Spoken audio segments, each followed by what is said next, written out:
Yes, hello. I'm Jason Louv, and this is the 27th episode of the Ultraculture Podcast, and you've got a phenomenal interview ahead of you. I spoke to Abdi Assadi, who is a practicing clinical acupuncturist and also the author of the book Shadows on the Path, which is a classic in my opinion. It's one of my favorite books on spirituality that I've ever read and was phenomenally helpful to me in my own growth and development in my own path, particularly at a time in my life where I felt fairly stuck. And so I had to get him on the show because I love his work and I want you to be aware of it, and you're going to love it too. The subject of our talk is shadow projection and spiritual bypassing. Okay, so let's start with spiritual bypassing. Spiritual bypassing is when you use spirituality or meditation or prayer or yoga or whatever it happens to be as a way to distract yourself from your core problems, right? So many times people turn to spirituality to fix something, but really all they do is stick a big Band-Aid over their issue and then use spirituality as a way to distract themselves and never really address the core issue. That's obviously a problem, and then that can blow up later on. And it's one of the many thorny patches and potholes that we face on the yellow brick road of spirituality. The other bit is shadow projection. So shadow projection is when you take all the parts of yourself that you don't like, that you wish you didn't have, you wish you weren't that person, and then you project them onto somebody else or some other thing or group of people or ideology, whatever it happens to be, and then you attack it. So you, for instance, if you're going about the day and you come across somebody who just makes you phenomenally angry, there's something about them that you just don't like.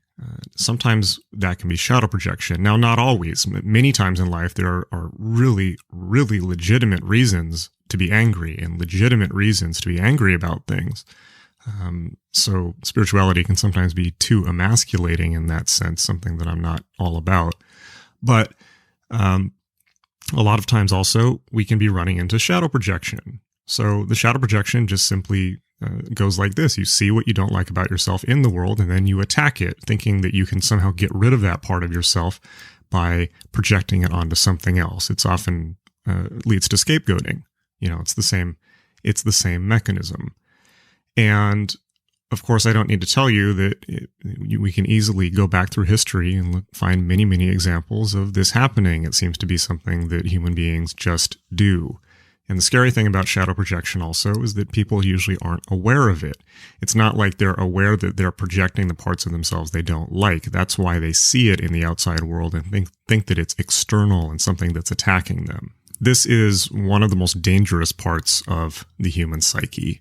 And it also becomes a phenomenal snare and pitfall on the path, not just of spirituality, but of growing up and being a mature human being and owning your own shadow, owning your own shit, and being an adult. And this is the topic of my talk with Abdi. And of course, it's an incredibly pressing topic as we slide further and further into chaos and darkness and madness as a civilization. But worry not, because Abdi is here to help untangle that and show us the way forward on this shadowy path. So definitely check out Abdi's work at his website, abdiassadi.com. And you can find his book, Shadows on the Path, either there or on Amazon. And I give that my highest possible recommendation. It's an excellent book and a classic, in my opinion. Okay, and on that note, today's podcast is brought to you by Raíces, the Refugee and Immigrant Center for Education and Legal Services, which is a 501c3 nonprofit in Texas that is raising funds and working hard to address the horrific humanitarian crisis that is going on at the border currently.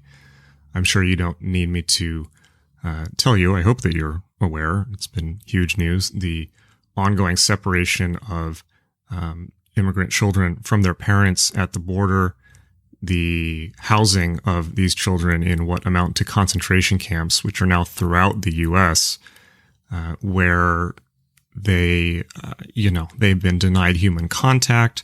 In many cases, the children have been forced to change each other's diapers. Many of them have been very viciously, physically, and sexually assaulted. They have been pharmacologically drugged with, wrong medications or too much medications, and they've tried to turn them into pharmacological zombies. In many cases, these children, some of whom are as young as just a few months old, by the way, are now being brought into court and asked to represent themselves in court as if such a thing were even possible. I just read a story this morning about a baby being brought into court to defend itself and crawling up on the table completely unaware of what was going on. This is inhuman. There's, what words can I have for that? But I like to dwell on the positive. So if you take anything that I say seriously, whether it's this podcast or my books or my courses or anything, or if you just take the idea of being a more spiritual and evolved person seriously at all, in any capacity whatsoever, please make a donation to Raíces. They have already raised over $20 million. Many of the donations are being matched by private donors. And that money is being used to get some of these kids, hopefully as many as possible, out of this situation. In many cases being used as bail money, which thankfully can also be recycled.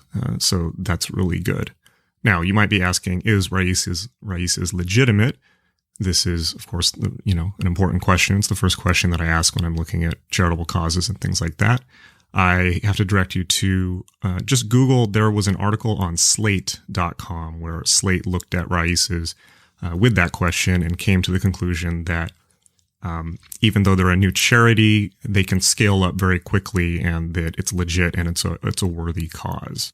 So even though we live in the darkest timeline now, it's things like the Raíces fundraiser that can really give us hope, because more than just the money, it shows that there is still goodwill in the world and there are still good people everywhere who are willing to chip in and leap to the aid when disasters like this happen.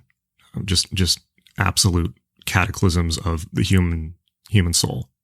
Okay, so please check out Raíces. You can find them at raicestexas.org. That's RAICES Texas.org. Just click the Support Our Work tab at that site, and it'll take you to the donation area. You can also find them on Facebook, where they've been doing the majority of their fundraising, probably just by searching Raíces. Okay, so I know we live in dark times, but it's moments like these when we can exercise a little bit of will and bring a little bit more light into the world. And even if it's just for our own peace of mind and our own conscience, but in this case, it's really going to help children who really need it, even infants. Okay, so you're just going to love this show. I really, really enjoyed having this conversation. It was a phenomenally deep and productive conversation, I think, and I just so much enjoyed it, and I know you will too. Definitely make sure to subscribe to the podcast. We're on iTunes and also now on Stitcher, Google Play, even Spotify. We're now on Spotify and SoundCloud. So definitely subscribe for future shows. And without any further ado, here's Abdi, and enjoy the show.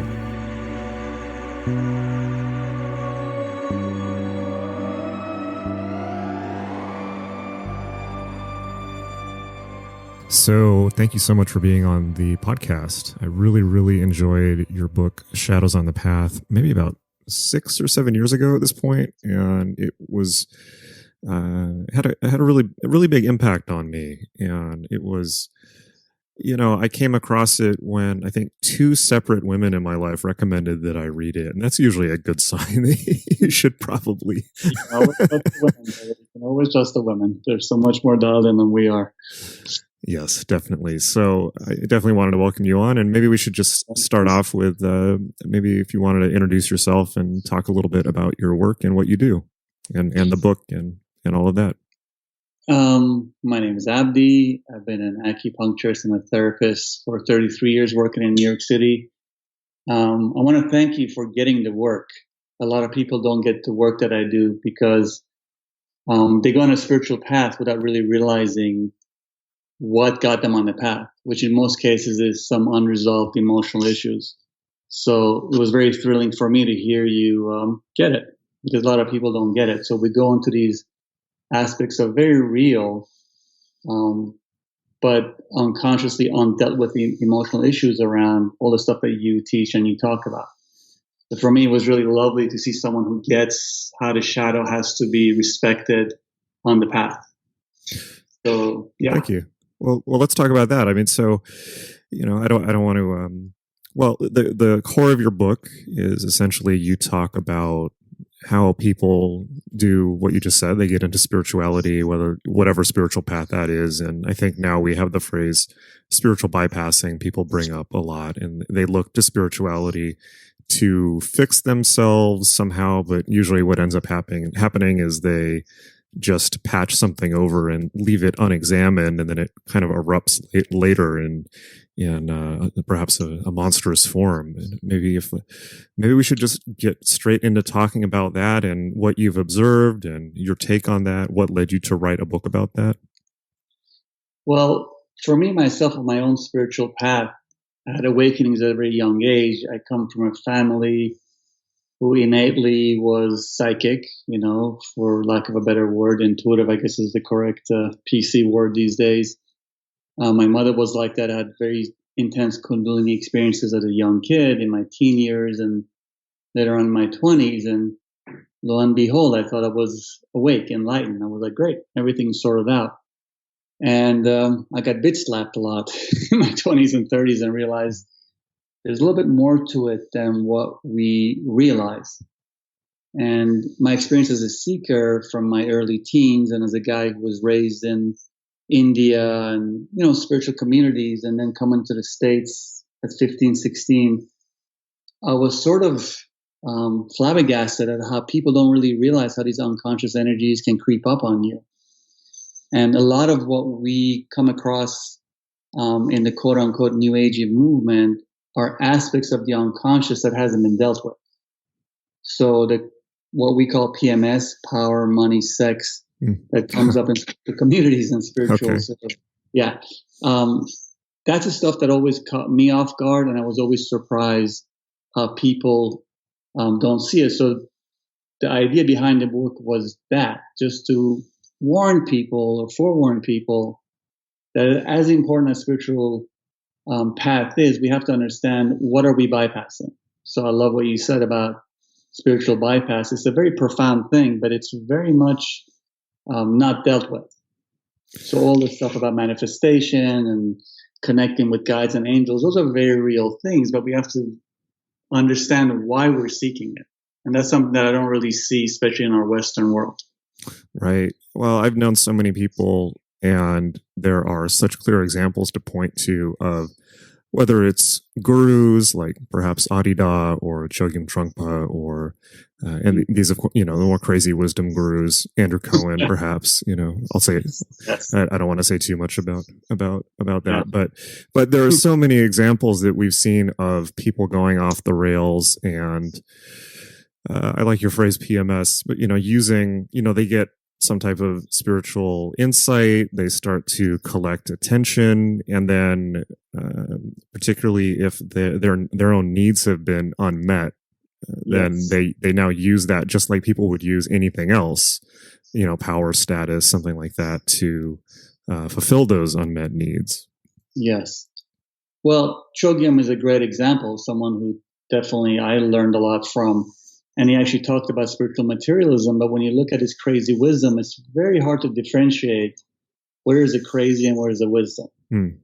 And as Westerners, we're hyper-individuated, so we have to really see through our Western filter what these Eastern philosophies present. So in some place like India or Tibet, the hyper-individuation didn't happen. So that's a very dangerous thing that we don't seem to really understand in our culture.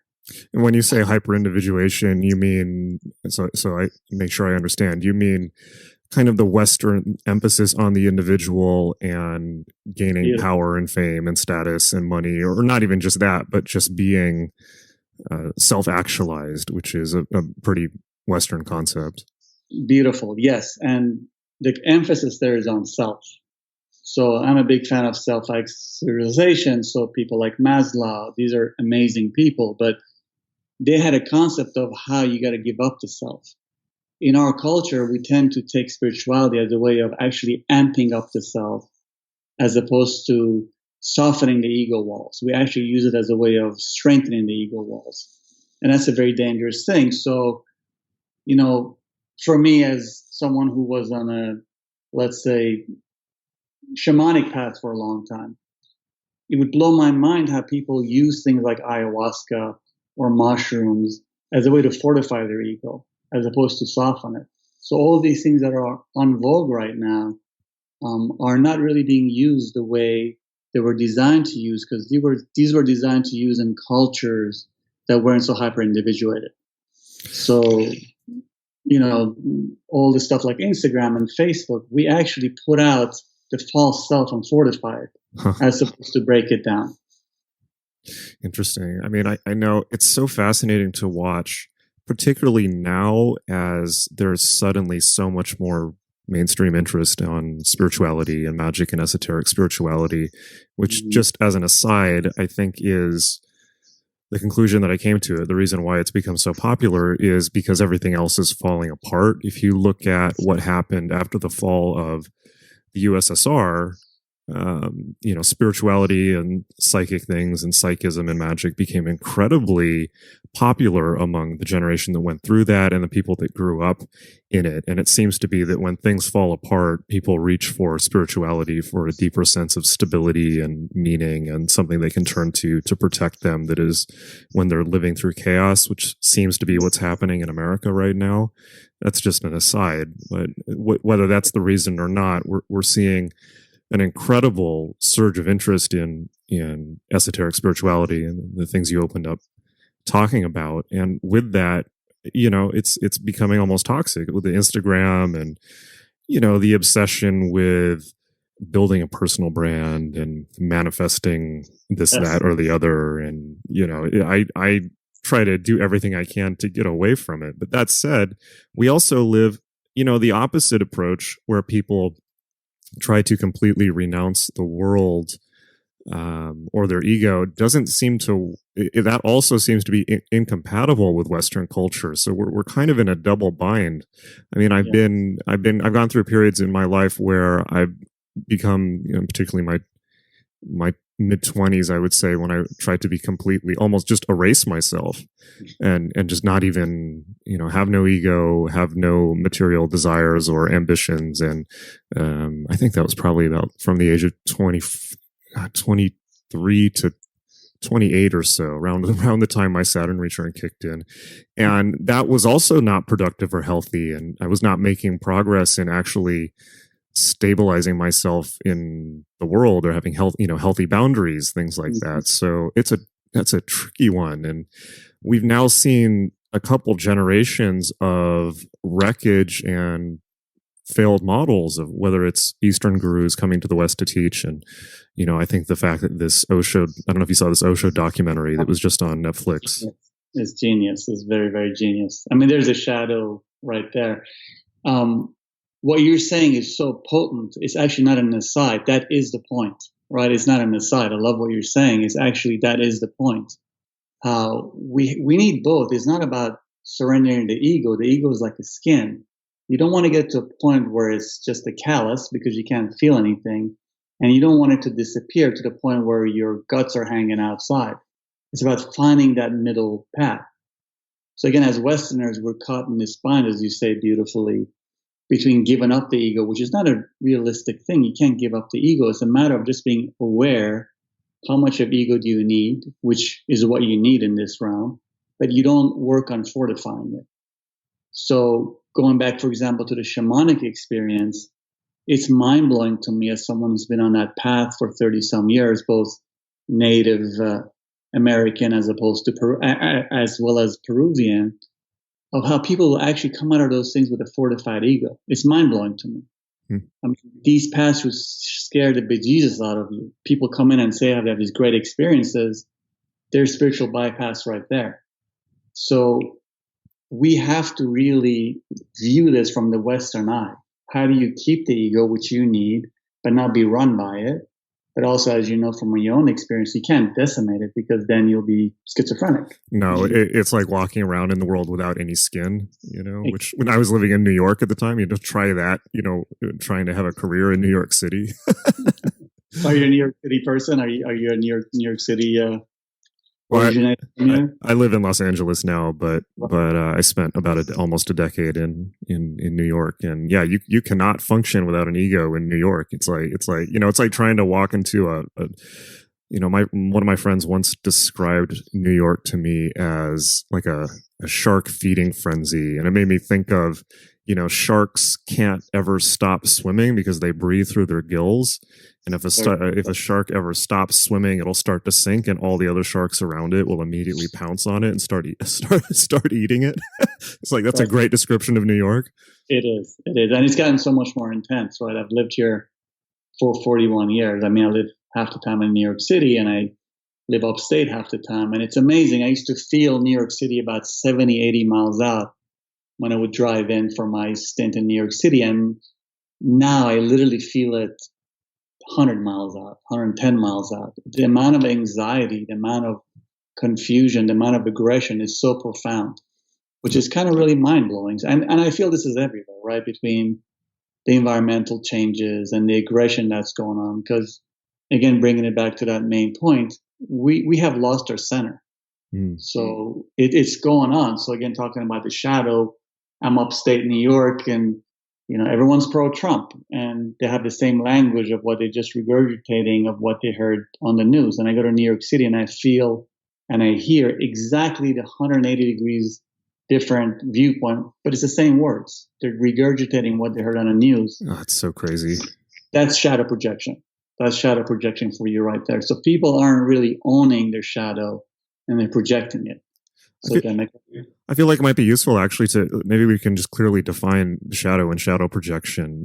And my sense of it is, at least as outlined by Jung, is that you take all of the parts about yourself that you don't like and don't want to acknowledge it, and then project them onto somebody else or some other concept or institution, and then attack that so that you can prove it's not you.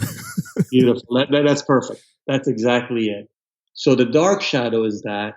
And then there was an aspect which we don't talk about much in this culture, which Jung talked about, the golden shadow. And the golden shadow was the positive aspects that also we can't own. So we project the good things.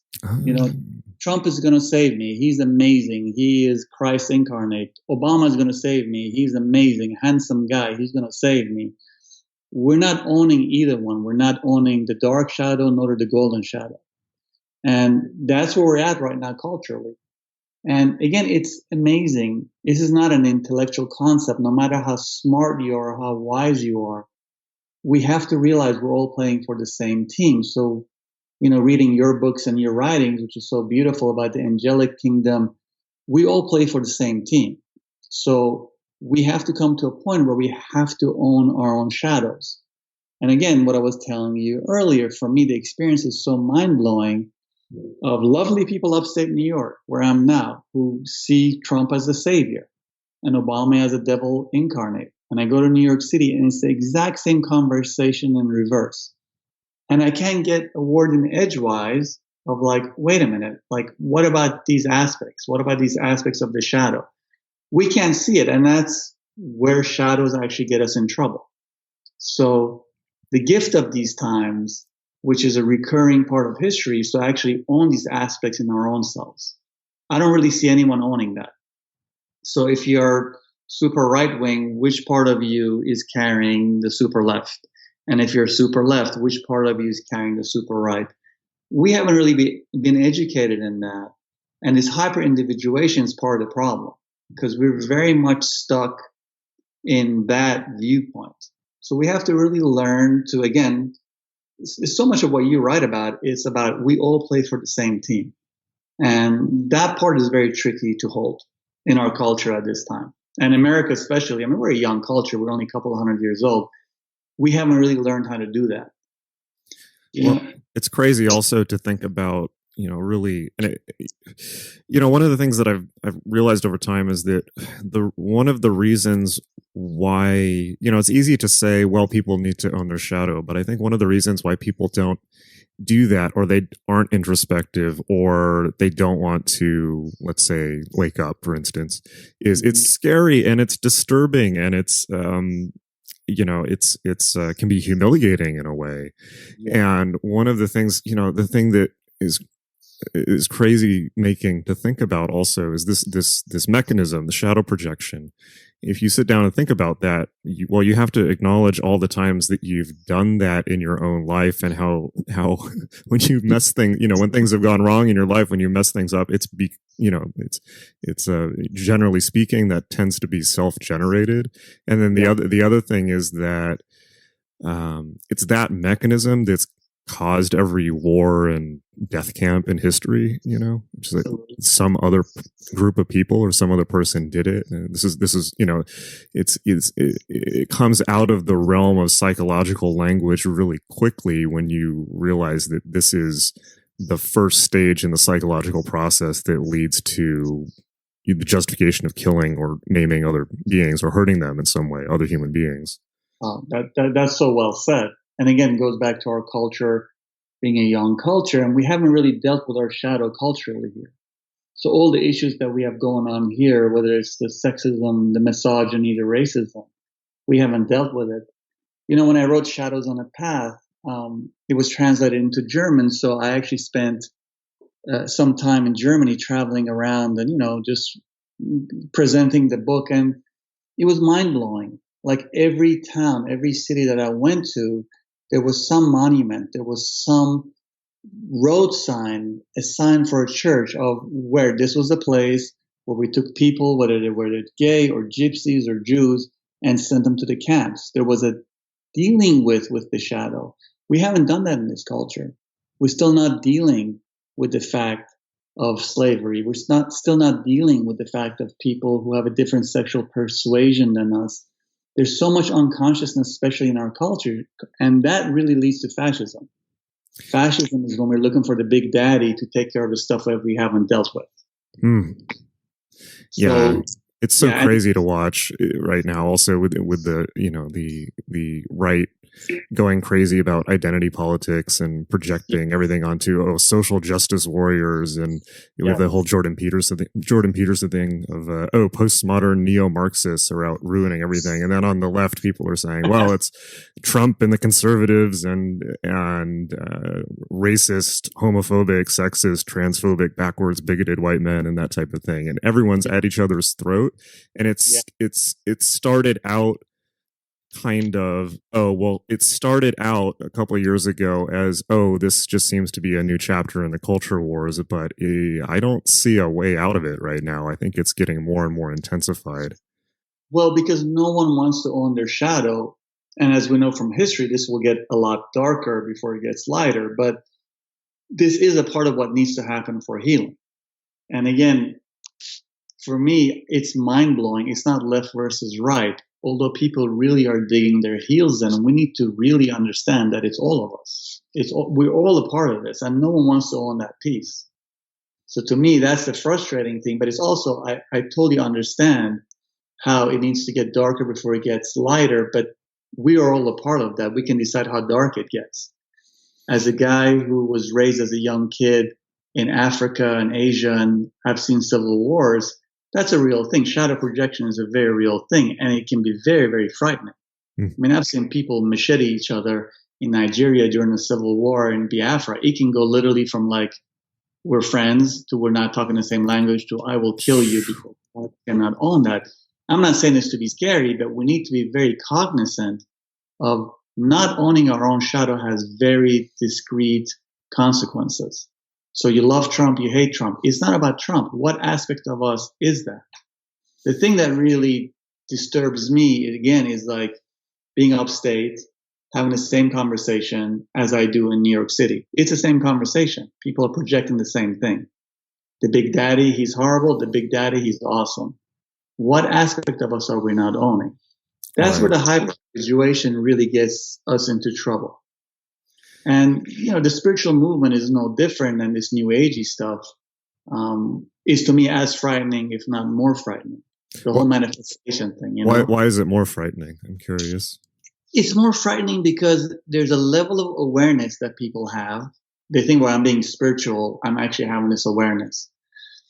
Let me give you an example. So back in the day, in the early 80s, when I was starting to be a practitioner, a clinician, I used to work in a lot of AIDS communities and a lot of these very, very young men. I was in my early 20s, and some of these men who were very sick, there were none of these antivirals, they were dying. And all this new agey stuff of Shakti Gawain, and you can, think reality, you can make it happen. It was very painful to observe people who were dying, who felt guilty because they felt they weren't doing the right or the correct way of manifesting. So they weren't getting their killer cells up. They weren't getting their T cells up. They must be doing something wrong. As opposed to, this is a horrible goddamn disease. This virus is so infective. It's killing you. Let's deal with the grief of you dying as a 20-some-year-old man where your family disowned you. As opposed to what was happening is like, I'm not doing this right. I'm not manifesting this right. That new agey stuff is very painful. And I'm seeing that all come back right now, all this manifestation talk that's there. You can manifest the perfect relationship, the perfect health. If you're too skinny, too fat, that must be your fault because you're not manifesting it. It's crazy. Yeah. I mean, it's so seductive also because there's a good side to that, because if you go through that way of thinking, whether it's spirituality or whatever you want to call it, awakening or new thought or positive thinking or magic or whatever the language people put on it, the belief system is, well, you're in charge of your life and you're manifesting your reality. And that's really empowering on a certain level because, yes, you take back the agency from other people. And obviously so many people go into that with prior traumas and trying to get out of bad situations and things like that. And it is very empowering to say, okay, well, I'm at cause over my life and nobody else. But then the dark side is then it begins to get into, as you're saying, a combination of checking out of the real world and not looking at real causes of things, and then victim blaming at its extreme end, where it's if something's wrong in your life, it's you, and then it becomes a guilt spiral, and also it's I mean, not to get too political with it, but also it's amazing how well that serves people in power, right? Because it's really great for people to think that everything in their life is their fault and not the fault of, and they should just stand up straight, and not the fault of, really abusive things that are going on in the world. That if you were sexually abused, it's like, well, sure, it's your responsibility to take responsibility for your life, but that doesn't mean you caused it. It's very profound what you're saying. This is very profound what you're saying. This is like sessions yesterday or a day before. Quoting the Bible. Well, those quotes in the Bible were also quoted by the Nazis. I mean, again, it comes to this thing of power. You're here to obey. You shouldn't question. So what you're saying is very profound. It's not political. This is actually an aspect of the unconscious. And what it connects to is that we're all looking for the big daddy. So energetically, how can you decouple from that? So taking responsibility is a profound thing. But from responsibility to victimization is a very, very fine line, and it's very easy for us to fall into that. And that's the part that people don't examine. The unconscious can be punked. It has to be faced, it has to be sat with, and it has to be dealt with. The anxiety that we deal with day to day, which we don't deal with, but we need to deal with, but we're run by, that's the piece. So if we're not identifying that anxiety, it's going to run us. And that's what's happening culturally right now. No one's dealing with the anxiety. That's my perception of it as a clinician. Wow. Well, tackling the problems of the world is, a huge thing to think about. But maybe we can take it down to the practical of how can somebody begin the process on an individual level of owning their shadow and, maturing through that process. Beautiful point. I would say the first and foremost thing is to learn to sit and to learn to tolerate the anxiety. So one of the things that none of us do is actually sit with it. we think we have to manipulate it, but it's not about manipulation. Most people that I come into contact with in all the decades that I've done this, they will do the spiritual bypass in different ways. Spiritual bypass can be when I look like this, when I own this, when I have this partner, then I'll be happy. One of the things that we see people who commit suicide is when they get to a point where they quote unquote manifest the things they want, able to get the things they want, they realize how empty they are. Mm-hmm. And then they end their lives. Right? So we're all like shocked by that. Oh my God, how does this happen? But that's a sign of it's not about material acquisition. We haven't learned how to tolerate our anxiety. So as an acupuncturist, as a psychotherapist, I have people, I'm in my mid-50s, I have people older than me who will come into the room, have all kinds of profound intellectual understanding. I will put some needles in them. They will freak the hell out if I turn the light off because the anxiety is so profound that they would rather jump out the window of my 11th floor office than lay there and feel the anxiety. Mm. So anxiety is our friend. The denial of death is the basis of what we're running away from. So the first and foremost thing I would say for people to actually sit down a couple of minutes a day, feel their bodies. And it's very interesting, right? Part of this new age thing is to get out of the body. A lot of spiritual practices I come across, people start from feeling their feet and they go up. They want to feel their third eye. They want to feel their seventh chakra, top of their head, and they want to go out. What I invite people to do is go the other way. Feel your head, come a little bit further down, feel your shoulders, feel your hands, feel your back, feel your lower back, feel your thighs, feel your knees, feel your feet. Come down and then stay down. So it can be a couple of minutes a day. A lot of things that we're attracted to is to actually leave our body because it's so difficult to be here.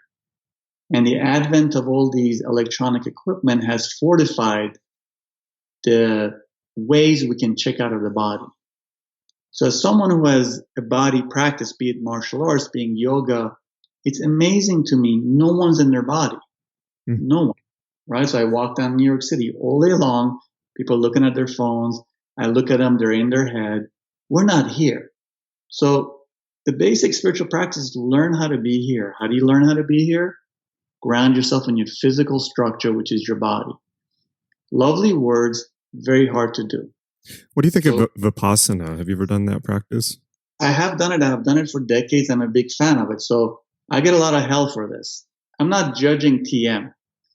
Transcendental meditation, which involves mantras, Vedic is another name for it, very powerful thing, very wonderful. I treat people who do that kind of meditation, which involves repeating a mantra over and over, very wonderful, but it puts you into your head. Where our awareness is where our energy goes from a martial arts or Chinese medicine practice. The beauty of a Vipassana is that it actually grounds you in your physical structure. The problem with Vipassana is you can kind of sit there and not really do it, which is why people are very attracted to TM. The problem with TM is it actually leaves you in your head. So you can get very high, it can feel wonderful. But for me, mindfulness or Vipassana, which is what I teach everyone I work with, is a very, very powerful thing. I'm a fan of both of those things. But you have to understand, it's not a coincidence that TM, Transcendental Meditation, is a preferred method in our culture because you don't necessarily have to feel your feelings. We feel our feelings. There's three things we do with feelings. Repress them. That's a majority of people. Act them out. That's another minority, but still a big thing. Feel them, which is no one. With TM, you don't necessarily feel the feelings. The beautiful thing about Vipassana is that you are invited to feel your feelings. So that's a big deal. And that's something that in our culture we really aren't familiar with. So when you look at yoga is 8 branches. The asanas, which is what we do, we have beautiful bodies from it. That's what everybody does. No one really does the other things like the breath work. The asanas are the main focus in our culture. Things like pranayama, which is the breath work, people don't do. Why? Because it brings up emotions. So we're a very head-heavy culture. And again, going back to the point that your energy flows where your awareness is, we are very head heavy. We're not connected to our physical bodies. If you look at wearing a tie in our Western culture, perfect metaphor how we the head from the body, right? Right. We put the noose upside down and we choke our head from our body. You put the noose around your neck and then hand the end to your boss. So well said. And then we're connected. So we're these bunch of heads running around. If you drop into our body, you cannot not feel the pain of what's happening on the planet, right? We're on the cusp of the sixth greatest extinction on this planet. It's not, we're not these bodies. This is all a dream. Yes, that's one way of looking at it. But how can we keep going like this? How did people live through Nazi Germany and then wipe their fingers and have 2 inches of human ash under cars and, under doors? How did we do this? The unconscious is no joke. When we're unconscious, there's a very high price to pay for. So we've done this before. This is something that culturally we've done. Here's an invitation to do it differently, right? And we keep putting the cart before the horse. What should I do next? Well, feel your body. This meat suit that we wear is 2 million years old. This brain that we function through is only a couple of 100 years old.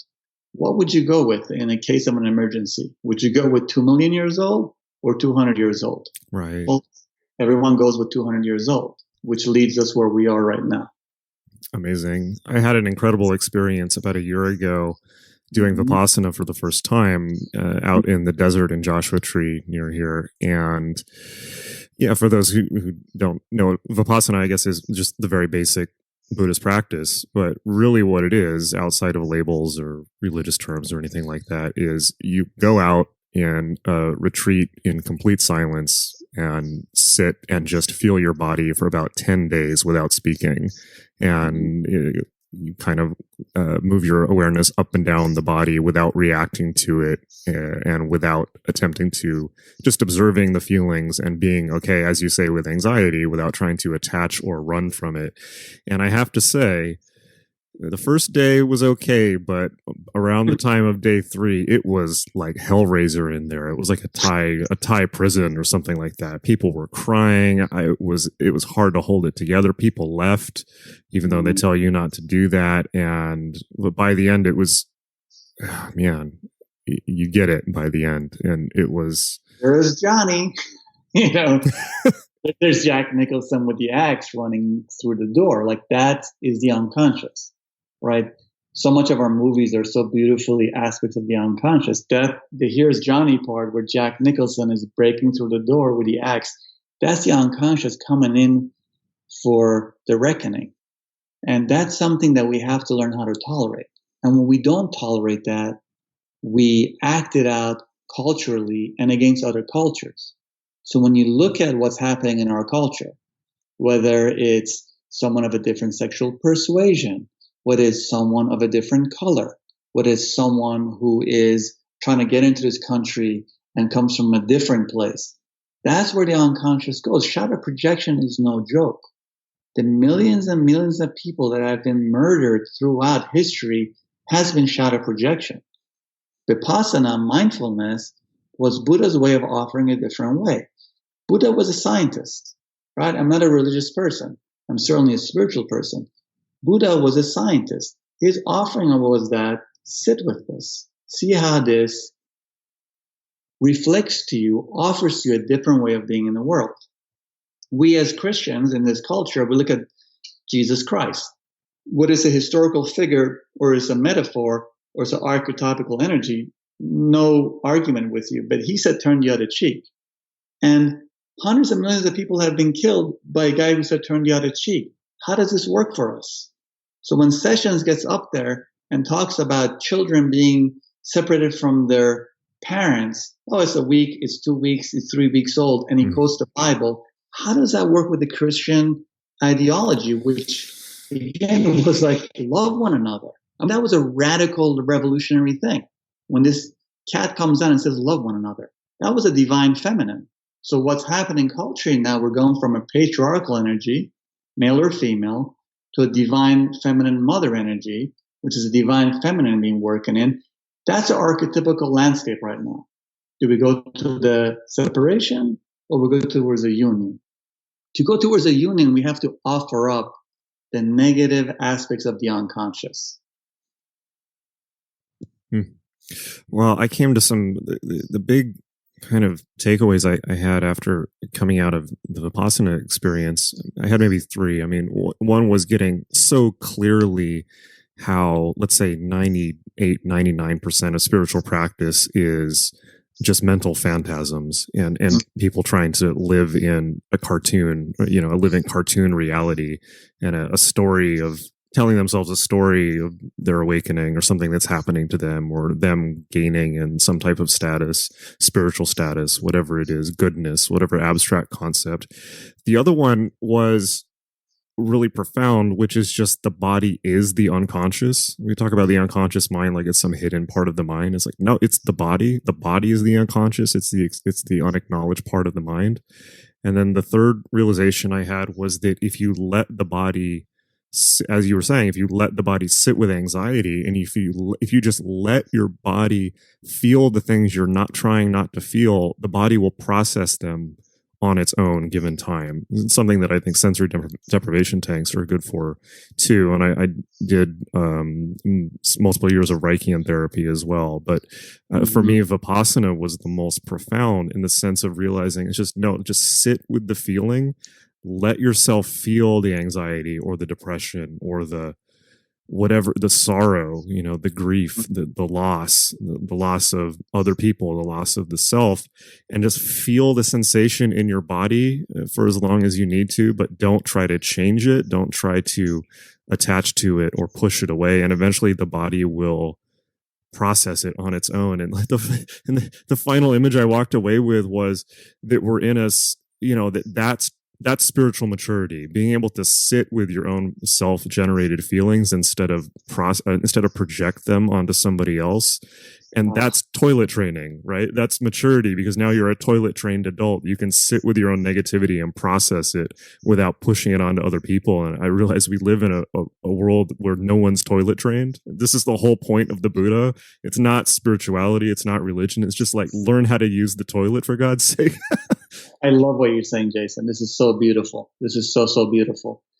It totally reflects my own experience. So for me, I spent about 10 years teaching biofeedback. I used to work in this cutting edge back in the day, Civil War, in the 80s, biofeedback clinic. And I used to spend a lot of time, literally hundreds of hours in these, exactly what you're describing, these wet and dry tanks, and feeling myself and being in it.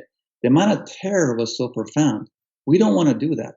One can have all kinds of amazing Kundalini experiences and awakenings and do ayahuasca. Unless you're shitting yourself, you're bullshitting yourself. Because you have to go through that. And we're all very, very scared. And these are very early childhood woundings. We have access to all kinds of languages, but truly we're really run by these very early woundings. Be they perceived or real, that wounding is very profound. So unless you ground your reality in that, it will come and bite you. And again, when we go to these crazy wisdoms and all that, this is where these Eastern philosophies fail. We're deeply psychological beings. That's very different in a culture that's very group-oriented in Japan and India. These days, maybe they're more individuated. They're still not as individuated as we are. So the wholesale import of these cultures and these techniques without examining our hyper-individuation leads to all kinds of problems. So to your point, I love what you're saying. It's about sitting with it. It's about sitting with that. It's about sitting with the pain, sitting with the fear. We wear all kinds of armor not to feel. We need to be butt-ass naked. So whatever technology we use, and these are very heavy-duty technologies, the Tibetan meditation practices, Vipassana, these are very deep, very subtle things. We have to learn how to tolerate it. So we have to always examine. I always say to people who do Vipassana, I'm like, you've done Vipassana for 10 years? Go do TM. Oh, you love TM? Go do Vipassana. Oh, you're a hardstyle karate person? Go do Tai Chi. Oh, you've done Tai Chi for 20 years? Go do a hardstyle like Kempo Karate. We always go to our easiest way where our ego feels comfortable. We have to change that and go to places where we feel uncomfortable as a way of identifying with the ego. That's the part. That's the work that we all seem to miss. I tell all my heavy-duty Democrat friends, go hang out with some Trump supporters. Talk to them. Open your heart. Same with the Trump supporters. Go talk to a Democrat. Go watch CNN for a while, MSNBC. How does that make you feel? Sounds so simple. It's very difficult for us as a culture. Well, let's talk maybe about spiritual practitioners specifically and what happens when people go into the spiritual path without examining these things. I think one of the things that can happen that I've observed with myself and certainly with other people is that when you have that initial rush, I mean, it's like anything. There's a beginner's luck period. You have the initial rush, and then you begin to buy into the idea that there's some type of awakening process or that you're becoming something, being and becoming, instead of just so much spirituality is about becoming something that you're not. And that right there is the snag, right? Because it's the opposite of what we're talking about, of just sitting and waking up to reality. Any of these spiritual narratives, whether it's New Age or magical or whatever, Christianity, I mean, the idea that you're in the process of becoming something it allows you to check out of your life in a way. It allows you to check out of the current moment, and it also allows you to justify whatever you're going through or whatever you're doing as part of this process. And and at the extreme end of that, I think we see people who become, abusive gurus who are attacking students, sexually abusing students, things like that. And then we get into the crazy wisdom thing of, oh, it's for your own good, of your own awakening, or whatever other horse shit, right? Yeah. I mean, again, me and you are obviously on the same wavelength. One cannot check one's brain out at the door when we meet these spiritual gurus. For me, as a guy who was seeking from a very young age and got burnt over and over with these teachers, I was looking for something. I was looking for a daddy or a mommy figure because psychologically I wasn't really in tune to what was going on. And ironically, we know right away when something is off. We immediately know, but we want to abdicate our power. So the thing that I say to everyone is like, do not check your brain out. Like, you have aspects. I've had amazing teachers who were incredible. They certainly couldn't do what I do. They couldn't be in a relationship and balance a checkbook and wrench on a car and pay their mortgage. They couldn't do that, but they were very good at what they do. So what I always say to people is like, I'm a mechanic. You bring your car to me, I can fix it for you. Don't ask me for financial advice. I'm a mechanic. People don't really see that in our culture. We wholesale give everything over. And that's the part that we want to give up our power and not own it. And the other part is the ego wants to feel special. The spiritual path is about dying. I don't see a lot of that. No one wants to die. No one wants to give up. If you feel special, know that you're on the wrong path. If you feel like, oh, some guru, amazing energy, you're on the wrong path. We're all the same. We're all in the same place. Someone has a gift that they don't. You have an aspect. You've written many books. You're successful at what you do. You have a connection with the angelic kingdom. I come to you for that. I don't come to Jason to learn how to cook a mean steak. Maybe you happen to be a great barbecue master. Maybe you're a vegetarian and you suck at it. I'm not coming to you for that. I'm like, talk to me about your homeboy James. Tell me about how do you connect with that whole realm. That's what I'm coming to you for. People confuse that very much. Sounds so simple, not so clear. Right. And the key there also is the projection of the ideal parent, which I see people, particularly having spent a lot of time in Hindu guru groups. I mean, it's this, it's always on the surface. It's, oh, we're practicing enlightenment. We're doing the ancient practice of yoga. We're becoming enlightened. But then you look 2 levels deeper, both into the group and then yourself. And what is it? It's, I want the perfect family, the perfect parent figure, the ideal that I feel I didn't get, and now I want it in this experience. And I want to be a child and be reparented. And then, of course, those situations blow up because nobody could ever possibly live up to that for even one person, let alone, a group of 30 people, let alone, 30,000 people with some of these bigger gurus and things like this. It's, Well, you say it so clearly. Unfortunately, it's not that clear in our culture. That idealized self-image, no one wants to own that. No one wants to own that we're all deeply wounded. People want to project that mommy daddy thing. I've done it several times with very uncomfortable consequences. So if one can hold the fact that on one foot, we are these amazing beings. We are part of the divine. The divine is us, which is the most safe way of saying it.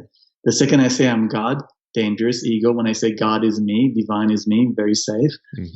That's all wonderful, but we have to own the fact that we're deeply, deeply damaged. I had a lot of shame around this for many, many years. I had profound Kundalini experiences, in my teens, and I was like, oh, I'm enlightened. Surprise! Doesn't work that way. 20s, 30s, you go through these horrible marriages, and you go through these banging your head against the wall. Like, how's this possible? Right. How can I, on one foot, commune with these amazing energies, be an amazing guide to these people, and then not be able to rub two pennies together? That is the human condition. But we're fed a bunch of bullshit, and this new agey stuff, unfortunately, doesn't feed that. So the whole Oprah-esque part of spiritual materialism, it's a deep disservice. Now, it's part of the path. But here's the problem with that stuff. We think if we get to a certain aspect, which is where Instagram and Facebook and all these things unfortunately feed into, if I have fame, if I have money, it doesn't get you anywhere. It just leads to the suicide thing. You have to be full inside. Then whatever comes, you can sit with it. But to go outside in first, that's a recipe for disaster. And that's our culture. Mm. Like the same thing is what we go after. There's a reason our culture is based on that. It's unfortunately a very slippery slope. And the pain that we see all around us is a part of it. We don't realize the Oxycontin thing, the hillbilly heroin thing. We're a culture of addicts. Is saying something to us. Mm. Things are working, right? We're all running towards the cliff, but we're not really paying attention of what's on the other side. Mm. Again, why? We can't sit with the anxiety. So it's not the end of the world. It's certainly the end of the world the way we're living it. So that part's up to us. That part is we're rewriting history on an individual base. One to one, each one of us. How do we take this to the next level? Have you ever had any experience with MDMA? Big fan of it. I think it's incredible.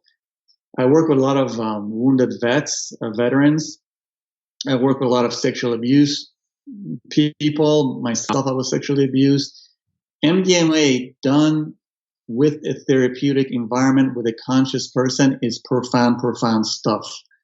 Which, of course, our culture will make that a Schedule 1 drug, which makes it on par with opiates, which, culture is not our friend. So, of course, it's going to make that as a threatening thing. I'm a big fan of it when done consciously. But again, with MDMA or with mushrooms or ayahuasca or, a DMT, I also see people use those things as a way of fortifying the ego. Right. I bring it up because when you were talking about, it just came into my mind when you were talking about earlier the experience of having all these profound Kundalini awakenings and then, realizing the physical world was still there and you still had to deal with it. For me, it's like, MDMA really encapsulates this in the sense that you take it, someone theoretically takes an MDMA and they feel phenomenal and amazing and all is love and there's only love in the universe and I look beautiful in the mirror and everyone's beautiful and everything's going to work out. We're all going to get along and everyone's a Buddha. And then in the morning, it's like total grinding depression crawling through glass. I look horrible. My life's a mess. Yeah. And then the come down, it's like, for me, it's almost like it just occurred to me. It's like, that's kind of the new age experience in a nutshell right there. It's beautiful what you're saying. So first of all, 5-HTP is your friend anytime. Right. That right to get the serotonin level up so the bitch slap isn't so strong. But, I was a drug addict in my teens and then I did a lot of shamanic journeys and MDMA was one of them. One of the things I learned is when I was a drug addict, I used to dread the come down.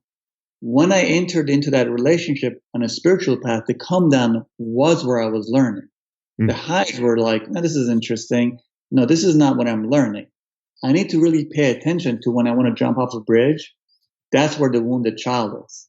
So the first thing I would say, anyone on a spiritual path at some point would do well in a safe environment, not in an addictive way, to play around with something like MDMA or DMT, or, what Terrence McKenna used to call a heroic dose of mushrooms, just to see how full of shit they are. Because those medicines really just blow the ego out and then show you where you're at.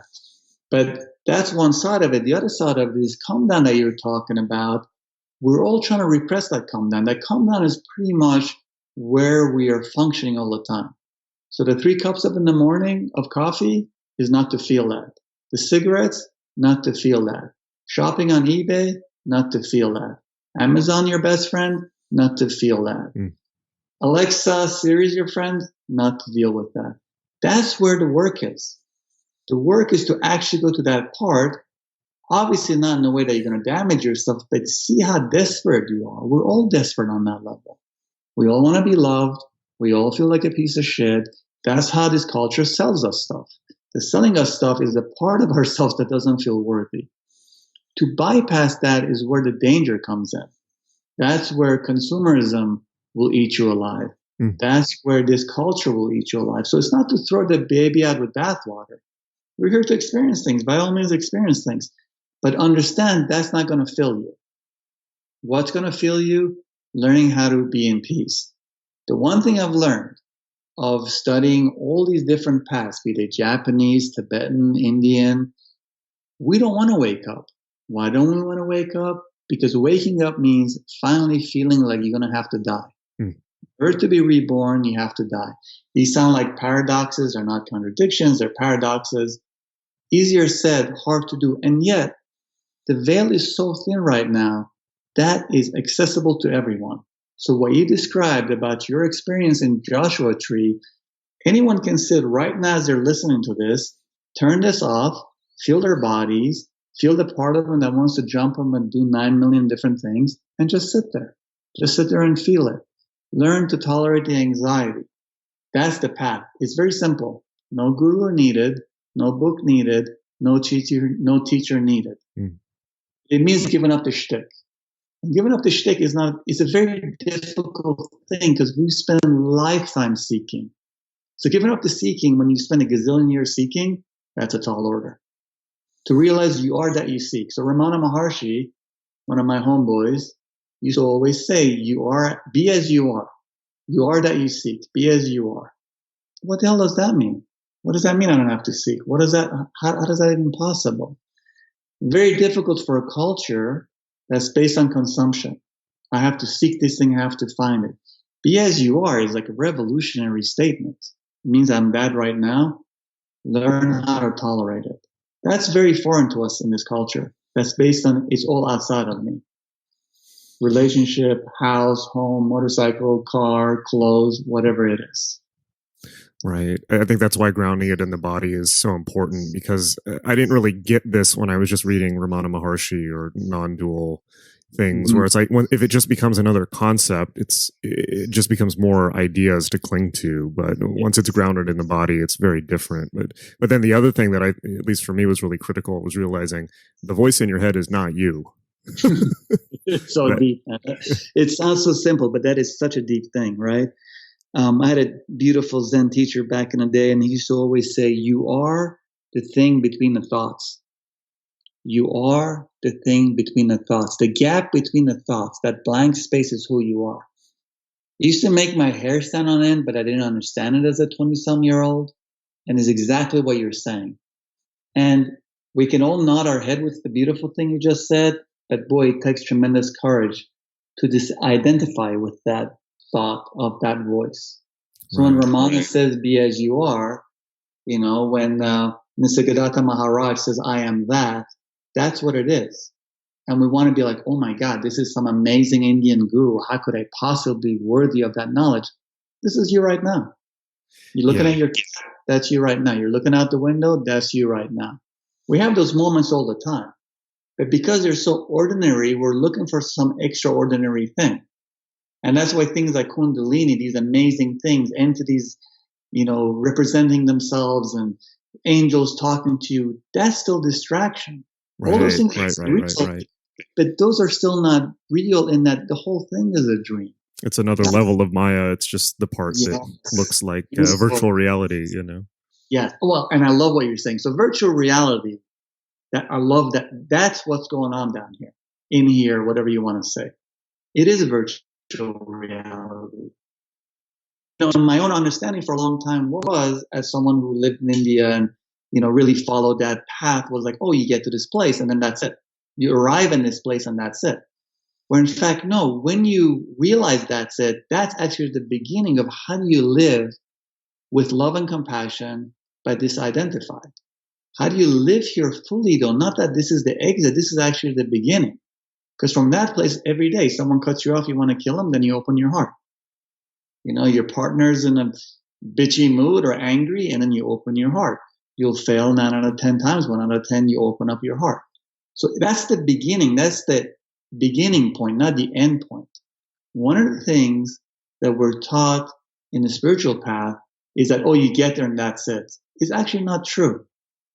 We are people that are householders. That sounds very negative in the spiritual path. Oh, low level, you're a householder. You should be a spiritual person. Just the opposite. The mastery is, how do you do this? How do you do this and deal with your sexual impulses? How do you do this and deal with your greed impulses? How do you enjoy the spiritual realm but not be attached to it? That's the thing. Not being ascetic, but how do you embody this piece without negating it or being lost in it? Right. To me, that's mastery. That's why I think relationship is really that's the critical part. It's easy to be spiritual when it's just you telling yourself you're spiritual.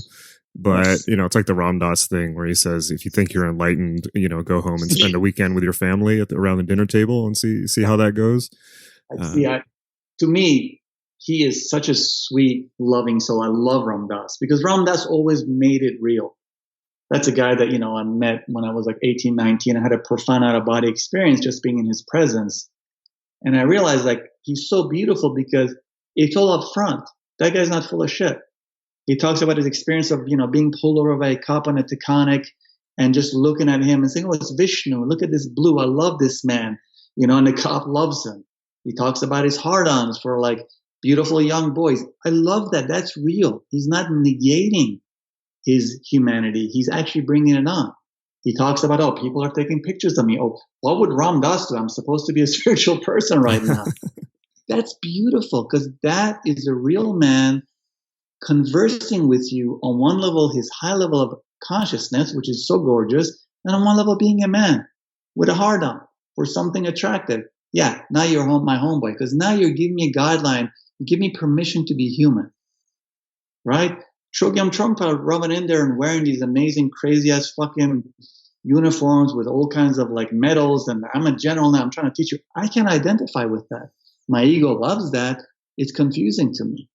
So we are in a new place where we have to hold our Western consciousness with these beautiful aspects of the Eastern understanding, but we're not Ramana Maharshi. We're not Papaji. We don't walk around with loincloths.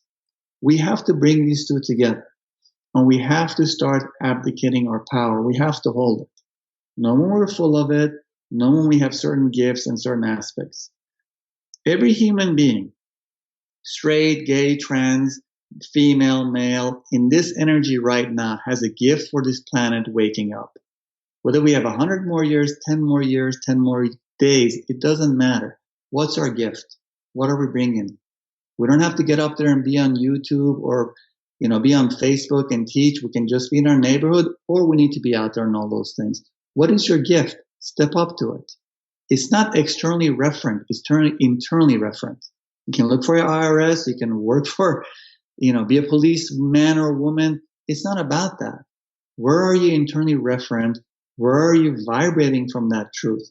That's crucial. We're at that point right now. If you want to put a gun to your head, you're not living your truth.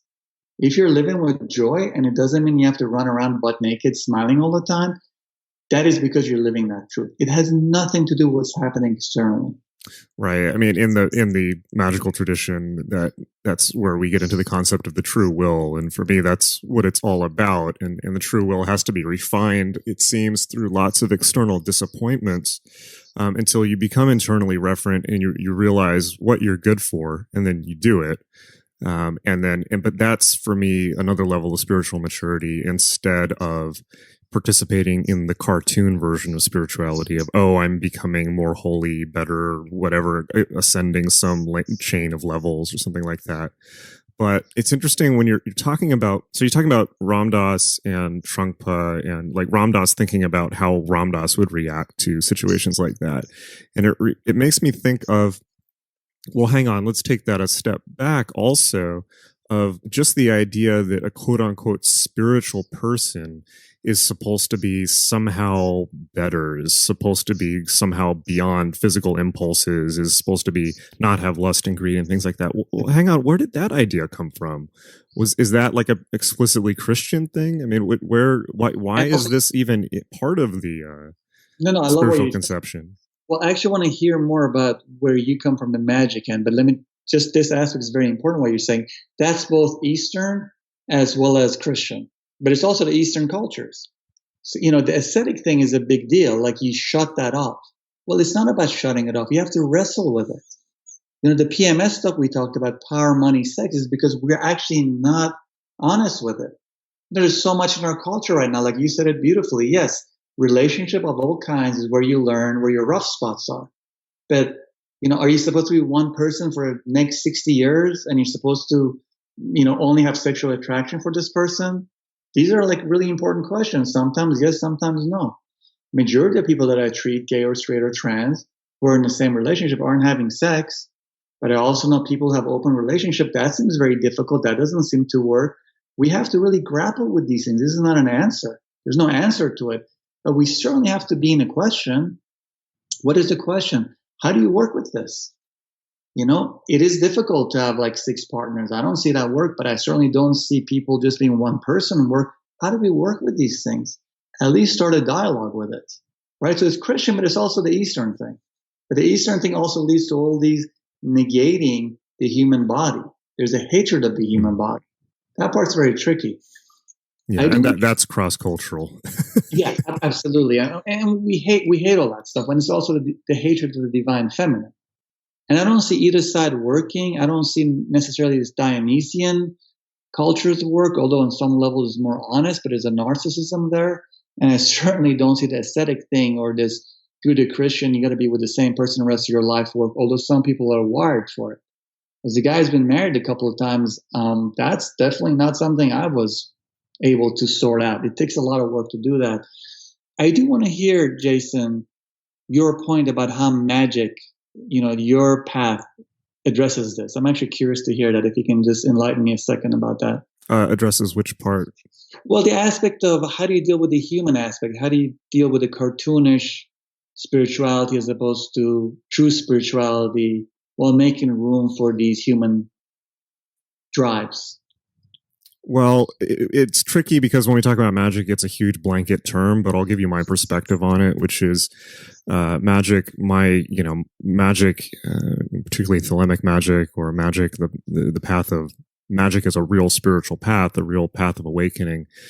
If we want to define it more specifically, is really an amalgam of the practices, if not the theology, but the practices of Theravada Buddhism, Raja Yoga, so the Eightfold Path of Yoga, and then Kabbalah and ceremonial magic, specifically from the West. So the best version of magic is an amalgam of techniques from West and East. So mostly Kabbalah, and then Vedanta and Theravada Buddhism. But there's a lot of really useful things about magic. One of them is the idea of swapping things out and mixing and matching tools without constructing dogma around them. But the point with magic that 98% of magic people don't get is the point of magic is not to manifest things or become all powerful. It's to identify your true will, meaning your point for incarnating.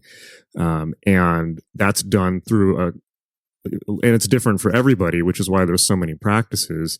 It can be done by, like we're talking about, sitting with anxiety, just sitting and not trying to be something that you're not. I think that's a great way to do it. Pranayama, you mentioned, is a big part of it. Certainly ritual magic, things we've been touching on, also interacting, first interacting with the astral world and then learning how to control it and then shut it off so that you're no longer enticed by that level of reality.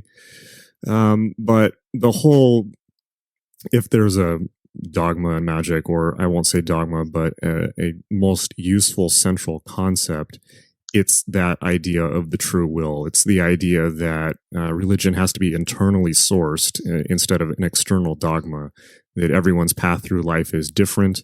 And also, frankly, that all levels of existence are equally divine. You see that in some of the non-dual Eastern traditions too, but I think magic does it pretty well in the sense that the physical, I mean, magic, for instance, just the word magic immediately brings up connotations of the physical world, manifesting things within the physical world and things like that. And that's important because we live in the world, and your way in the world is just as important as whatever is going on internally. I mean, really, they're not different at all, right? But ultimately, I mean, we mentioned, we were talking about earlier, the idea that the voice in your head is not your own. Okay, well, see, here's my take on magic. And one thing I tell my students is whenever I define what magic is, that definition at the time is the ultimate, profound, be-all, end-all definition of magic. But I say it every time I say it, and I change the definition every time. So, but that's beautiful. So if the ultimate be-all, end-all definition of magic is, so we were talking about earlier, the voice in your head. And this is something that I got really clearly with Vipassana. When people get into magic, they have this idea, I'm becoming a magician, I'm manifesting things, I'm becoming powerful, things like that. And you get a little further along the path and it's like, oh, you think you're the magician? No, what's actually happening is you have been hypnotized by a magician. And the magician's not external. It's not, some corporation or the quote unquote government. Again, shadow projection. The magician is the voice in your head that tells a story so convincing and so fascinating that you think it's you, right? It's talking in first person pronouns and telling you the story of, it's like the first part of the Dhammapada, he hit me, he beat me, he abused me, and he who's in he whose mind these thoughts swim, there will be no rest, or something like that. So it's realizing that you've been hypnotized by a magician all your life, and the magician lives inside you. And letting go. And I think the way that you let go, not to make it, bring it back down to earth and not make it so metaphysical, but, because I am into magic and I do teach magic, so I use magical metaphors. But the way to bring it back down to earth is to get back into the body. It's beautiful. Oh, well, we're on the same page there, brother. I love what you're saying. That's really lovely. Nice. And it's very grounded, right? I love the groundedness of it. That's lovely. Well, let me ask a little bit of a devilish question, which is, so what we've been talking about for most of the podcast is, I guess, what we could call, I don't want to say it's later stage realizations, right? Because you don't want to define something as being an endpoint, because there again is the ego, but later stage realizations, and it's tempting to, I mean, the spiritual path is a process, and one of the conclusions, so it's kind of like, when people first get into whatever you want to call it, magic, spirituality, awakening, whatever words we want to use, and I don't think there are any really good words, they're attracted by the things that aggrandize the ego. But at the same time, it's not like I want to deprive them of that, because a couple of months ago, I was on Duncan Trussell's podcast and this came up, and Duncan was saying, isn't there something about magic that seems to exacerbate the ego, that makes people think they're all powerful and they kind of become a little bit intolerable? And I thought about that for a second and I said, yes, but you have to understand the developmental stage that is, because, spiritual people go through developmental stages just like everyone else. We're all humans. We're all going through developmental stages. And the stage right before that, ego aggrandizement or ego reinforcement, as you said, is the feeling of being disempowered, the feeling of not mattering, the feeling of being lost, the feeling of having been abused, the feeling of having been subject to somebody else's story or victimized by somebody else's story. And so it's like, I don't want to take away the part where people feel totally empowered. And it's like, because that's important. We need to be empowered. Empowerment is kind of the point. But then ultimately it's like at the high register of that, then it becomes a little solipsistic and intolerable. So it's not like, it's kind of like, I don't want to like, but this is a tricky and kind of uncomfortable territory for any spiritual path, right? Because you can't really come at people with later stage realizations. You kind of have to let them go through their own developmental stages on their own. But then on the other end of that, you kind of get into some tricky territory. Like, for instance, in Buddhism, there's the whole idea of skillful means, which if you look under the surface is kind of like, well, skillful means is just, it's selling people grand fantasies of enlightenment and magical powers and things like that, because you know that those can be then used as teaching tools to kind of get to where what we're talking about here. But that also, I mean, seems a little disingenuous. So it's tricky territory. Well, it's tricky territory, but at the same time, it's really important to understand these things. I mean, look at the concept of, and these are concepts of bodhisattva. I mean, that's the biggest ego trip jerk off going on. Will be stay here down in the realms and awaken the last piece of grass, as Buddha said. Right. It's like, haven't I made such a beautiful sacrifice? Aren't I so altruistic? Everybody look at me. Exactly. So that is a part of it. So the important thing is to actually just to add to that, this really is I love how you just put that, because it is like, now that I'm looking at it from the angle you put it at, it is hilarious. It's just like, oh, you know, I will make the great sacrifice of coming down here to be among you people, you little people. You know, I'm big enough to make that sacrifice for you. like you peasants, I'm coming here. Cracked me up. I was like, because I was definitely on that trick, you know, back in the day. I was like, oh, I used to work these homeless shelters and I'm here to help you. And there was this amazing woman who was like, wait, don't you have a home? What the hell are you doing here? Like, you work in this clinic all day and now you're hanging out with a homeless. Don't you have a girlfriend? What the hell are you doing, dude? I was just like, oh my God, ego deflation. I'm such an ass. She was looking at me like, you're an asshole, dude. Like, you're on an ego trip. This sweet woman totally called me out. Totally street girl. Totally, you know. So that is a part of the path. You have to feel special. Then you have to give it up feeling special. So as the Indians say, your head has to be in a tiger's mouth. Then you don't really realize your head's in a tiger's mouth, but it's going to clamp down on you. So we have to explain to people that feeling special is a part of it, but we also have to lovingly say to them, like, yeah, you know what's after feeling special? Feeling like you're nothing. And then between feeling special and feeling nothing is the awakening. So Nisargadatta used to say, when you realize you're everything, that's love. When you realize you're nothing, that's wisdom. Between the two is where you want to walk. So MDMA, I'm everything. Oh my God, this is so beautiful. This is so incredible. Coming down off a mushroom tree. Oh my God, this is all bullshit. Nothing is real. Wisdom. You got to walk between the two. In our culture, we're so addicted. We always want to feel all the time I'm everything. Just like, let me do another trip. Let me do another trip.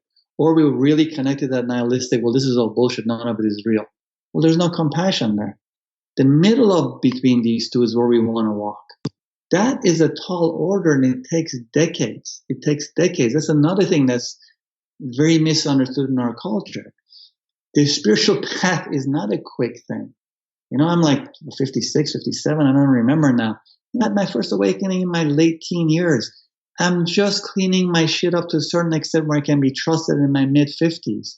I've been in psychotherapy since I was like, 18 years old. It has taken decades. No one wants to hear that. The whole manifestation thing, I have an amazing life.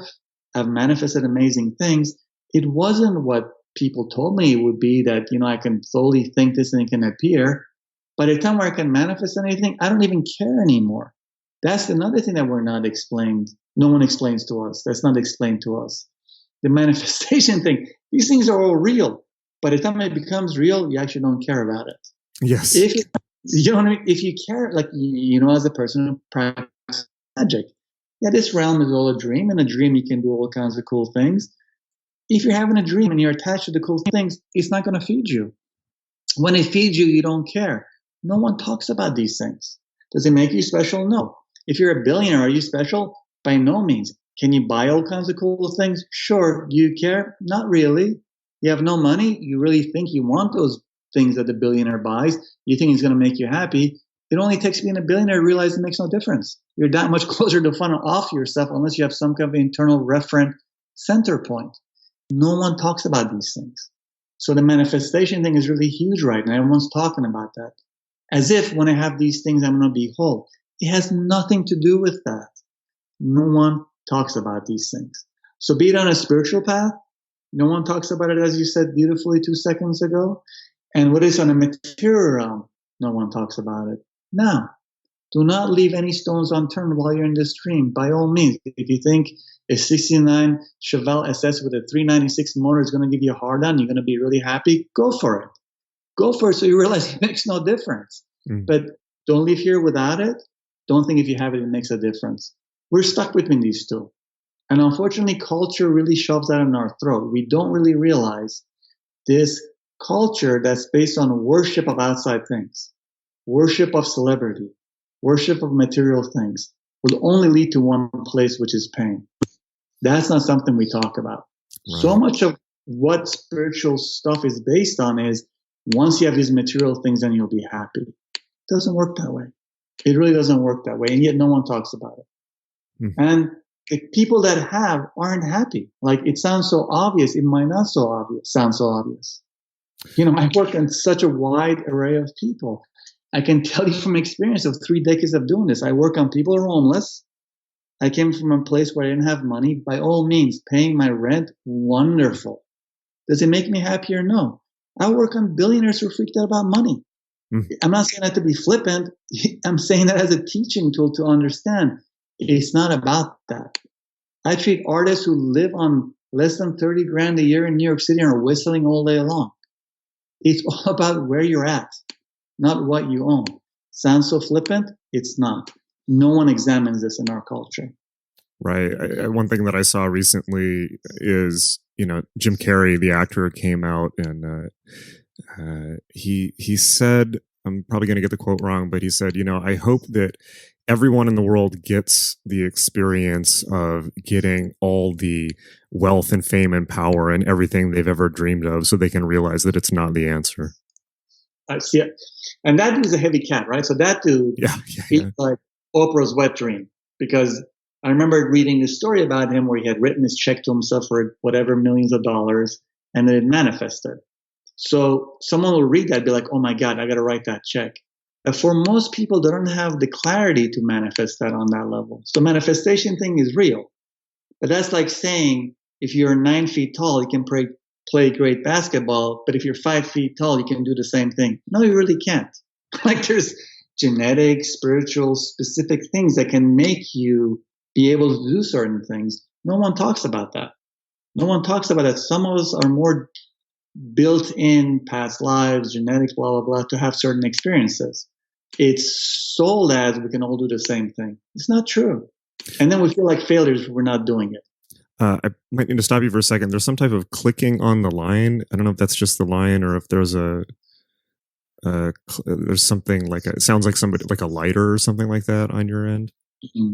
How's this right now? I mean, I live in the middle of nowhere, so terrible connection. We might want to restart the call just to be sure. I'm not sure where it's coming from. Okay, I'll call you right back. Okay. Okay. How's that? Say a little bit more. Does that sound better? It sounded like there might have been something, but it could have just been ambient noise. I have really bad reception, unfortunately, where I live in the woods here. Is that better now, or you want to try calling again? No, it sounds okay. Let's we'll just roll with it. Okay. I think we're just about. Let's see. So let's see. Where should we pick that up? What was the last thing you were saying? Jim Carrey. Where we talk? Oh, Jim Carrey manifestation. If you're, some of us are better gifted. Oh, like, yeah. At manifesting certain things, or like this manifestation thing. It's so misunderstood. It's like me being 9 feet tall, like I was saying. And saying, well, everyone should be able to play great basketball. But if you're 5 feet tall, you're not going to play the same basketball that I can. If Oprah could manifest certain things, she's hardwired for certain things. Jim Carrey manifested these gazillions of dollars with a check that he wrote. 6 million people can write that check and not manifest it. So people don't make room for these variations in their karmic path, in their energetic path, in their genetic. All these things are very, very important things that no one talks about. Yeah, I think this is a great place to bring it all the way back to what we were talking about at the beginning of the call with manifestation and Western culture and all of this, because one of the things that I've, when I first started, becoming interested in magic and then spirituality in my teens, it was all about the empowerment side, the manifestation side, and then I became a very heavy meditator, and then I spent most of my 20s meditating.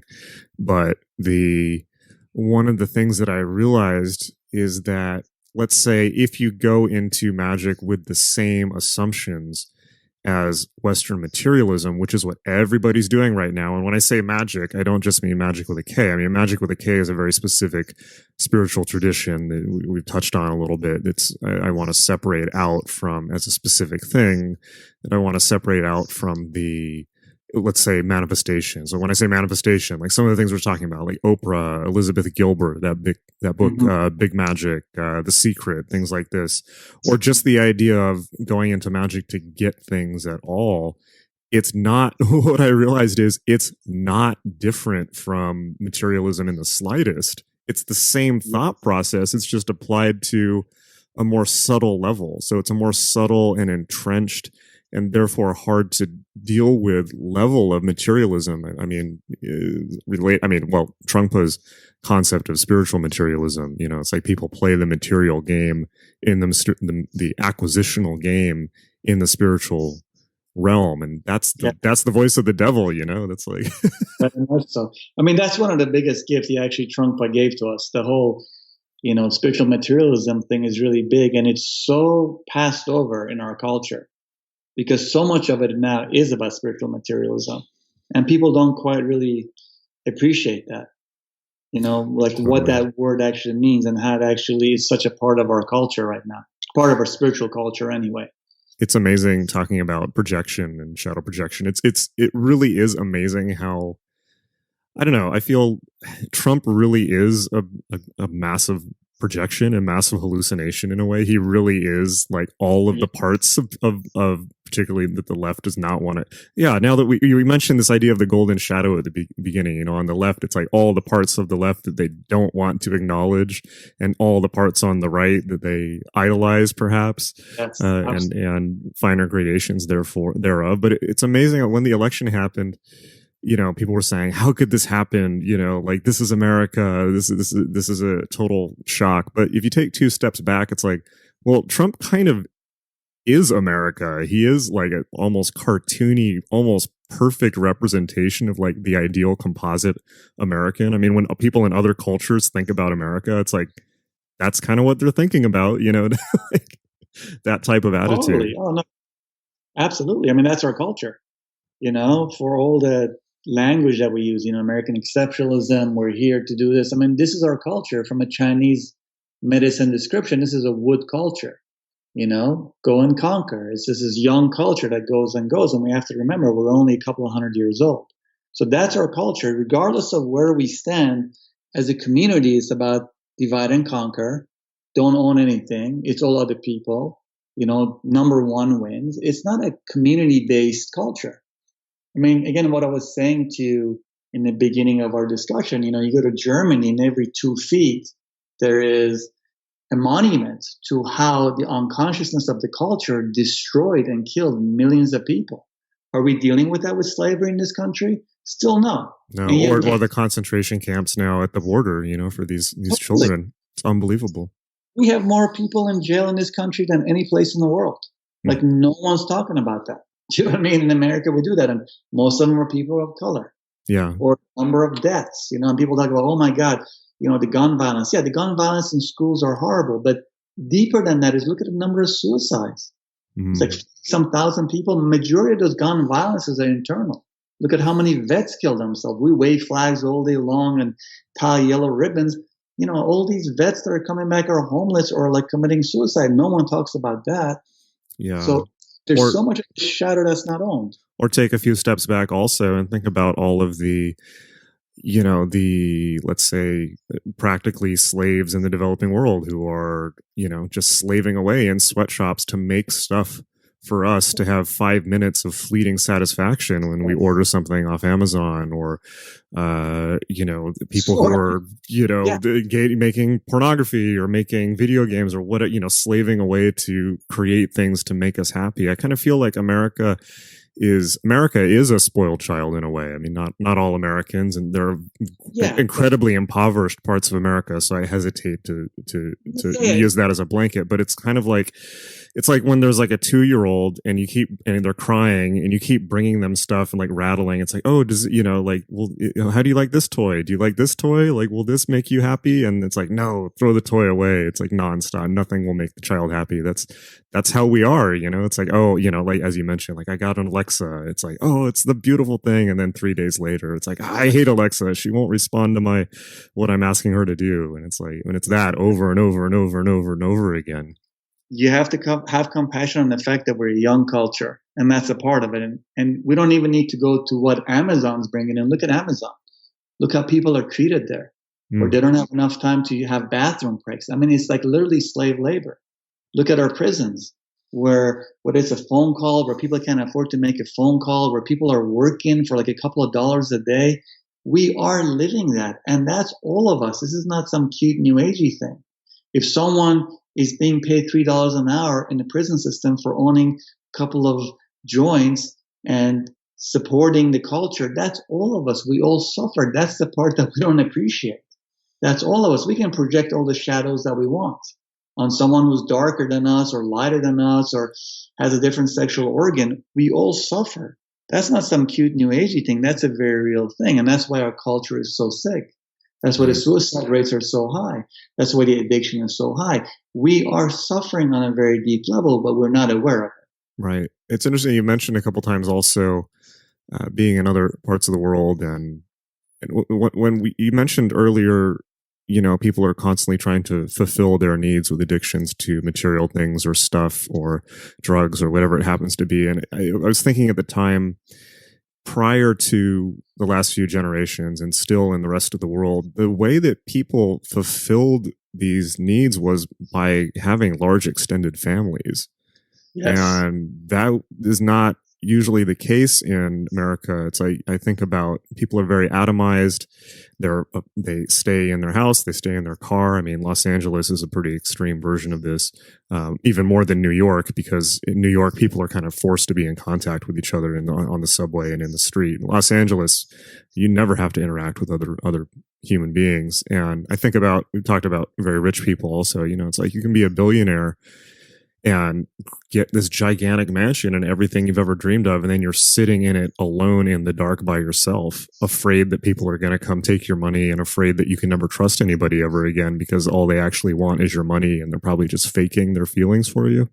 Yes. So that's, for me, profound sickness. And it's something that, particularly when I was traveling in India, people don't have that there. I mean, it's also easy to romanticize other cultures, but there's a huge part of Western people that's incredible. It's like unbelievable material wealth and just crushing emotional and spiritual poverty.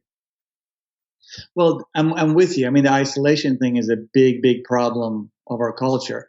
But as a guy who was also raised in those cultures, there's a gift we have here, which is individuation, where I've lived in these sort of villagey type places. And then there's a level where, you really have this family connection, your village as your family, but there's also a level of judgment and all that. So we also have to be aware of not idealizing it, as you say. Isolation thing is huge. I mean, so many of the medications that we use for depression, all these things, they're real depressed people, but that's a minority. Majority of it is a disease of isolation. We are in so much pain, and yet we're so afraid of connecting with the others. So the community piece also, the divide and conquer is how this culture rolls. By culture, I don't mean some fifth state, bunch of dark white guys up there trying to screw us all, but it is a self-fulfilling thing where divide and conquer. You feel isolated, you consume. Consumption, how this culture rolls. So you actually buy things and try to fill that hole, as you said beautifully, for 5 minutes. So I don't necessarily think the old ways are the way, because there's a lot of issues with that sort of suppressing community, but this is not the way either. We have to sort of find our way. In my own life, I realized I've had to let a lot of people go. As a guy who has lived in one city for 40 some years, which I love because I'll travel every 2 years. But the connections that I have are so genuine with people who are like-minded. We all have to reach out for that. I'm seeing that with so many people now. They're all being forced to let go of people, places, and things that don't work. Yeah. And inviting the ones that do. And it really is, as you say, through strength through numbers. But it's not to idealize the past or these communities, because they also have issues, as you know, in their own way of how they can suppress us. Well, this is one of the great. This is why, honestly, I'm doing this podcast and putting so much effort into it, is because it's, the internet has been inherently isolating for a long time, but I feel like podcasting breaks through that and is able to foster these types of conversations and that type of community. So I'm really excited about that. I'm really, really grateful that we've had this conversation. I'm wondering if maybe let's bring it back to wrap it off. And I think maybe we can talk about what practical things people can do to start thinking about getting, I guess, more into a more healthful state, or a more, reining back in shadow projection and being with themselves. I think one thing that did occur to me as we were talking is I feel like it might actually be a very useful conceptual shift to not any longer talk about a spiritual path as anything distinct from normal human life. So, for instance, the idea that instead of talking about, the path of spirituality, like it's something separate or apart, to then recontextualize and reframe that as it's the human path of maturation. Right. Mm-hmm. So it's like the whole point of spirituality is becoming a more mature and adult and grounded and functional human being, and not making some distinction of, there's a spiritual path where really it's about collecting 17 white robes and jewelry and learning various things from books and following the perfect guru and all of that. So that's what I bring as my final thought of I think that will be a very useful shift to no longer make a distinction between spiritual path and just the path of growing up and being an adult. Maybe there's some wording that would be helpful to that. But well, I love what you're saying. First thing I would say is I'm totally with you. Things like this, social media, they can be a way of disconnecting, but the beautiful thing about it is actually using it as a tool to connect. So I'm with you on that, and I actually use it for the same way. And the thing I would say is, if you're not in despair these days, you're not paying attention. If you don't have anger or fear, you're not paying attention. Don't get lost in those feelings, feel them, but also realize this is a time of waking up. So everything we talked about in terms of being in your body, you don't need to necessarily do medications or use things like MDMA or mushrooms. Go find a dry or wet tank and sit in it and face your fears. You don't want to do that. You're in the middle of nowhere. Sit with yourself and face your fears. Inside of all of us, there is a compass that's going to guide us. We are designed for this time. Don't get lost in it. If you use too much media and you freak out, step back. If you're around people that drain your energy, step back. Don't do anything you don't want to do. Really find your center. Take this time seriously as this amazing opportunity to wake up. Don't get lost in fear. If something closes your heart, if you're not in the place of love, and I'm not talking about running around and hugging everyone, but if you're not in the place of self-love, step back. This is an amazing time to let go of what doesn't serve you, to invite in what does, and from that energy to live your life. All right. Well, Abdi, that was a beautiful conversation, and I really have to thank you for taking the time to be on it. That was great. That was great, man. Where can people find out more about you? I have a website, abdiassadi.com, just my name, ABDIASSADI, and I post stuff there. And it's similar to these dialogues we're having. Some of it is written, some of it is podcasts, and that's where I share my work. And your book, Shadows on the Path, is on Amazon and probably other places.